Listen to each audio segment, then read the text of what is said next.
Hey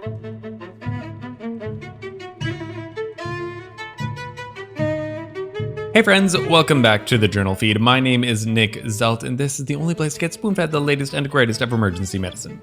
If you are hearing this right now, then you are not currently a Journal Feed subscriber, and so you will not be receiving the full Journal Feed podcast, only getting a portion of the past week's articles. But if you would like to get full access to both the podcast and the blog, then you can become a member. All the details for that are at journalfeed.org. And remember, we never want money to be a barrier to better patient care. So if you're having any trouble affording a subscription, just get in touch. We'll help you out. This is the audio version of the past week summaries, which this week were brought to you by Jacob Atholds, Shannon Marcus, Doug Wallace, Megan Hilbert, Amanda Matthews, and Clay Smith. All right, let's get straight into the first article, which was titled A Retrospective Target Trial Emulation Comparing Amiodarone and Lidocaine for Adult Out-of-Hospital Cardiac Arrest Resuscitation, out of the journal Resuscitation. Now, anyone who arrests and has a shockable rhythm, you are advised to give them an antiarrhythmic. You have two options as per ACLS. You have amiodarone or lidocaine. Now, which one to use? That's a fight that's gone back quite a long time. However, it seems like amiodarone has kind of won favor and is the one that is most commonly used.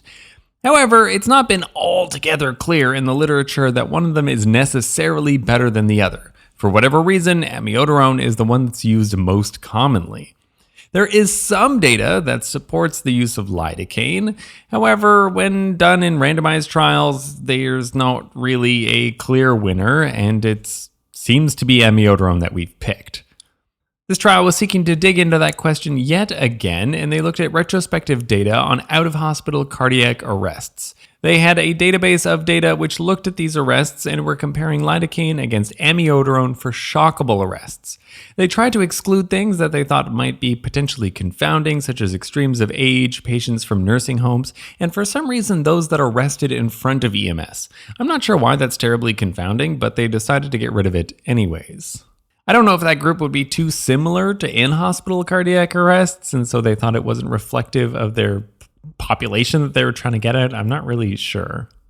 But regardless, what they showed is that those who received lidocaine were more likely to get pre-hospital ROSC when compared with amiodarone, 36% versus about 30%, and this was statistically significant. These patients were also less likely to require subsequent defibrillations or pacing. They had less bradycardia and less hypotension. Moreover, there was more that survived to hospital discharge. This data came from 1,700 EMS agencies, so hopefully that should be kind of generalizable because you'd imagine that the protocols would vary between them fairly widely. And this would give you a number needed to treat of about 18 for pre-hospital ROSC by using lidocaine. But I think there's a bunch of problems with this. Now, there were some EMS agencies that primarily use lidocaine first line.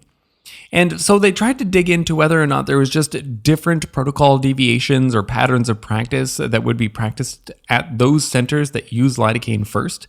And they actually showed that those centers seem to have slightly lower rates of ROSC overall.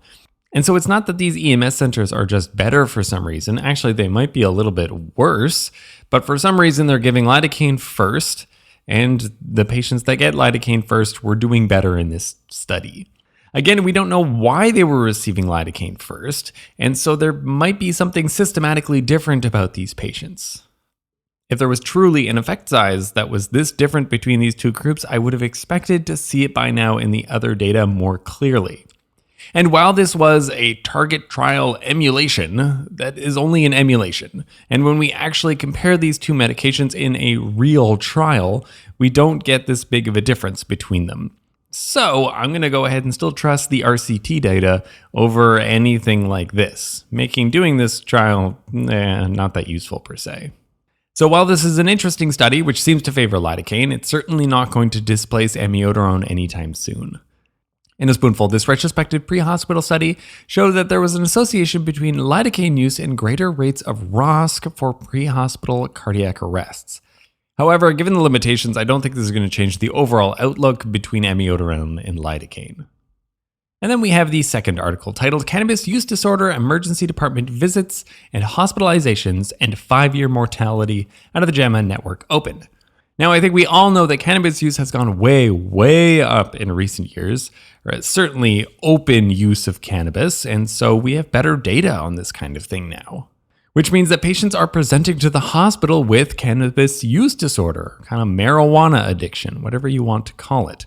As a result, we're able to report on some of these numbers much more accurately than before, and it seems like cannabis isn't as harmless as we once hoped that it would be.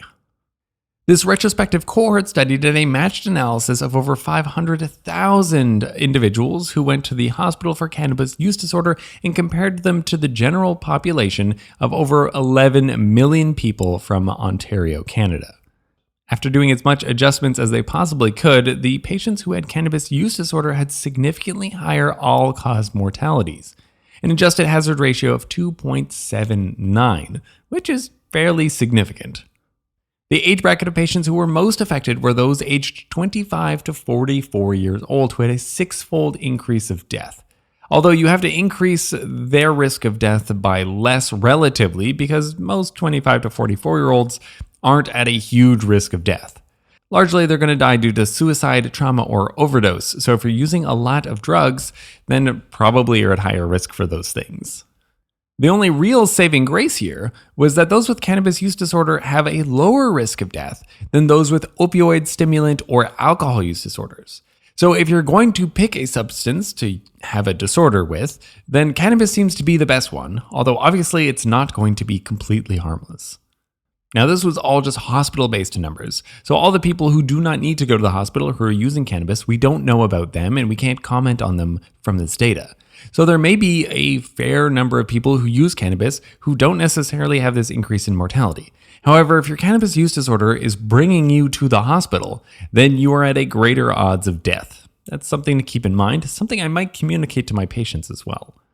All this adds to the growing body of literature that shows that cannabis simply isn't harmless. And any use disorder probably, of course, isn't going to be, hence the term disorder. Kind of makes sense. If you go to the Journal Feed website, we have a collaboration with Dr. Amal Mattu, where we have some videos about emergency cardiology, where Dr. Amal Mattu does talk about the possible cardiovascular effects of cannabis. Something to keep in mind, and I encourage you to check it out. In a spoonful, cannabis use requiring hospital care has an association with increased mortality. Okay, that's all the articles that we have from this week. Let's do a quick wrap-up of everything we talked about. From the first article, data on the ideal antiarrhythmic for shockable arrests is a little bit questionable. Amiodarone is often the favorite, but this retrospective trial seemed to favor lidocaine. Then from the second article, hospital-based cannabis use disorder is associated with higher mortality, greatest if you are aged 25 to 44 years old. Again, if you were hearing this right now, then you are not a part of the members feed, and so you missed 3 articles from this past week. Let's talk about what those articles that you missed were about. One was about how long you should observe patients with opioid intoxication to rule out that they need to be intubated. Then another article about what was the best balanced fluid solution to use for critically ill patients. And then finally, what's the best antibiotic to use for outpatient pyelonephritis treatment. Links to all the original articles can be found at journalfeed.org. Just click the links in your show notes. Our goal here is for you to read less, learn more, and save lives, one spoonful at a time. Thank you.